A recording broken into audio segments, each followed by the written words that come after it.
কই গো সুন্দরী, আপনার বয়ফ্রেন্ড কই? এখানেই তো থাকার কথা। আমার কইছিল যে সিএনজি দাঁড়া থাকে, ও নেই দাঁড়াইতে। কই যে গেল? বুঝবার পারছি। আসলে অনেকেই তো অনেক ধরনের কথা দেয়, দিন শেষে তো আসলে কেউই কথা রাখে না। আমার মনে হয় কি আপনার বয়ফ্রেন্ড ভাগলপুর চলে গেছে। ভাগলপুর? হেডা আবার কই? এটা লোকের কথার কথা। ভাগলপুর মানে বুঝেন না? আপনার বয়ফ্রেন্ড ভাগ্যা গেছে গা।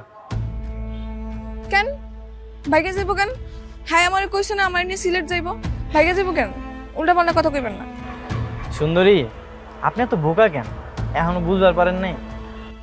আচ্ছা যাই হোক, আমার তো এত কথা করার কোনো দরকার নেই। আপনি আমার ভাড়াটা দিয়ে দেন, আমি যাইগা। ভাড়া তো দিমু বুঝছি ভাই, আপনি একটু চলেন না আমার লাগে, একটু হ্যাঁ খুঁজা বাই করেন না। কেন আমি যাবো কেন? আমি যাইতে পারবো না। আমার কাছে তো ভাড়া নাই, আমার সব টাকা পয়সা হ্যার কাছেই দেওয়া আছে। আপনি একটু চলেন হ্যাঁ খুঁজা বাই করেন, তারপর আপনার সব ভাড়া আমি পরিশোধ করে দিব। আহা কি যন্ত্রণায় পড়লাম আমি। আমি তো কইলাম যে যাইতে পারবো না। আপনার পিছনে সময় দিলে হইব? আমার ভাড়া কাটতে হইব না? বুঝছি তো আপনার ভাড়া কাটতে হইব, আপনি যত টাকা হয় আমি সব আপনার পরিশোধ করে দিব। আপনি একটু চলেন না, আমার একটু খুঁজা বাই করে দেন না। হ্যাঁ ঠিক আছে, আপনি আমার 200 টাকা বাড়াই দিয়ে। আচ্ছা দিব, একটু চলেন। হ্যাঁ ঠিক আছে, চলেন।